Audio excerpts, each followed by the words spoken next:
آج ہم بات کریں گے کہ اسلامی روزے کا مقصد کیا ہے، کہ اس کی حکمت کیا ہے۔ اللہ تعالیٰ نے اس کی حکمت بیان فرمائی ہے سورۃ البقرہ کی آیت نمبر 183 میں۔ آیت کے جو اینڈ والے الفاظ ہیں لعلکم تتقون، کہ اسلامی روزے کا مقصد نفس کو عذاب دینا نہیں ہے بلکہ دل میں تقویٰ یعنی بچنے کی عادت پیدا کرنا ہے، کہ جب کوئی شخص اللہ تعالیٰ کے حکم پر عمل کرتے ہوئے صبح سے شام تک ان حلال چیزوں سے بچے گا تو ان چیزوں سے جو ہمیشہ کے لیے حرام ہیں ان سے روزہ کی حالت میں بدرجہ اولی بچے گا۔ یعنی کہ جب ہم وضو کر رہے ہوتے ہیں نماز کے لیے تو منہ میں کل کے لیے ہم پانی تو ڈالتے ہیں۔ اب ہم چاہیں تو اس پانی کو پی بھی سکتے ہیں لیکن ہم نہیں پیتے ہیں، کیوں؟ کیونکہ ہمیں اللہ تعالیٰ کا ایک ڈر ہے، ایک خوف ہے کہ ہمیں اللہ رب العزت نے منع کیا ہے، تو اس وجہ سے ہم نہیں پیتے ہیں۔ باقی بھی جو چیزیں ہمارے سامنے ہوتی ہیں، کھانا پینا جو کہ اللہ نے حلال قرار دیا ہے، وہ چیزیں ہمارے سامنے ہوتی ہیں، ہم انہیں کھا سکتے ہیں لیکن ہم نہیں کھاتے ہیں۔ کیوں؟ کیونکہ اللہ نے منع کیا، اللہ کے فرمان پہ ہم عمل کر رہے ہوتے ہیں۔ تو جس طرح ہم روزے کی حالت میں حلال چیزوں سے منع ہو جاتے ہیں اور اللہ کے حکم پہ عمل کر کے صبر کر لیتے ہیں،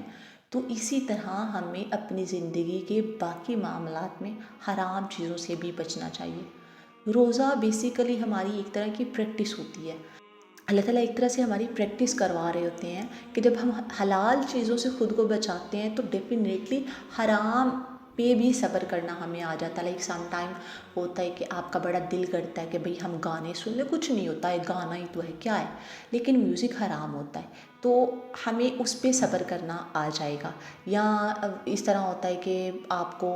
جو بھی چیزیں ہیں جو کہ اللہ نے حرام قرار دی ہیں ان سے بچنے کے لیے، ان پر صبر کرنے کے لیے روزہ ہماری بڑی ہیلپ کرتا ہے، ٹھیک ہے۔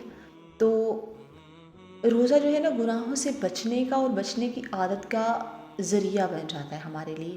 اور رسول اللہ صلی اللہ علیہ وآلہ وسلم نے فرمایا الصیام جنۃ، روزہ گناہوں سے اور آگ سے ڈال ہے۔ اور اسی ضمن میں رسول اللہ صلی اللہ علیہ وآلہ وسلم کی حدیث ہے، صحیح بخاری کی حدیث ہے،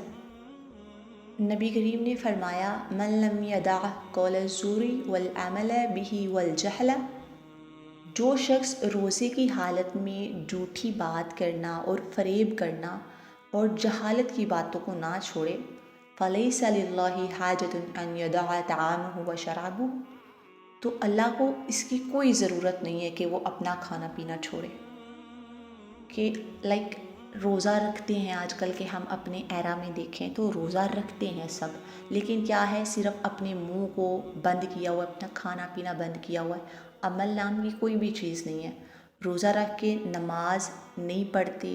جھوٹ بولنے والے، دھوکہ دینے والے، سارا دن ٹی وی پر کان اور آنکھ کے زنا میں مصروف رہنے والے،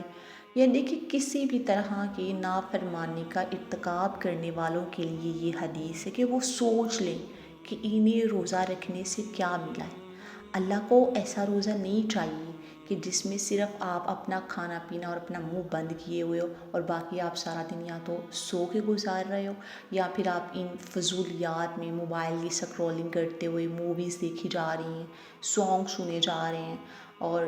کوئی پتہ نہیں ہے کہ نماز بھی پڑھنی ہے یا نہیں پڑھنی، قرآن کو بھی پڑھنا ہے یا نہیں پڑھنا، ان چیزوں کا کچھ بھی پتہ نہیں ہے۔ اپنا جو ٹائم ہے باقی کے معمولات کی طرح جو 11 مہینے میں کرتے ہیں اسی کی طرح کام کرنا ہے تو کام ہی کرنا ہے، کوئی پتہ نہیں ہے، صرف اپنا منہ بند کیا ہو، تو ایسا روزہ جو ہے نا اللہ کو نہیں چاہیے۔ اللہ کو کوئی ضرورت نہیں ہے ہمارے ایسے روزے کی کہ جس میں آپ اللہ کے احکامات، روزہ تو بیسیکلی یہ ہے نا کہ ہمیں نفس کو کنٹرول کرنا آنا چاہیے اور اللہ تعالیٰ کے احکامات کو ماننا آنا چاہیے۔ پھر اب ہم اللہ کے کسی حکم کو نہیں مان رہے، اپنی مرضی کے مطابق کر رہے ہیں، تو پھر ہمیں یہ سوچ لینا چاہیے کہ ہمارے روزے سے ہمیں بھوک پیاس کے علاوہ کیا ملا ہے۔ لیکن آن دی اپوزٹ سائڈ اگر ہم اس کو ویسے گزارتے ہیں جیسے کہ اللہ رب العزت نے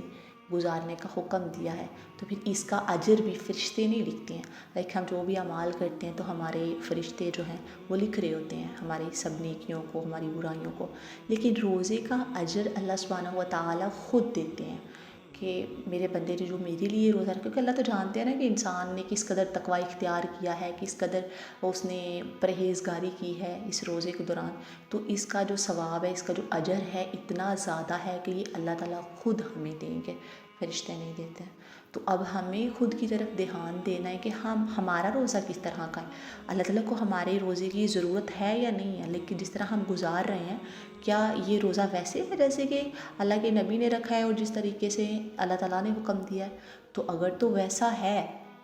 تو پھر تو اچھی بات ہے اور ہمیں مزید اس پہ پریکٹس کرنی چاہیے، لیکن اگر ویسا نہیں ہے تو یہ ہمارے لیے لمحہ فکریہ ہے اور ہمیں ایسے روزوں سے بچنا چاہیے اور اپنے روزوں کو ویسے کرنا چاہیے جیسا کہ رکھنے کا حکم دیا گیا ہے۔ ادروائز ہمارے سارے اعمال اور ہمارا کھانا پینے سے رکنا، یہ سب چیزیں ضائع ہو رہی ہیں۔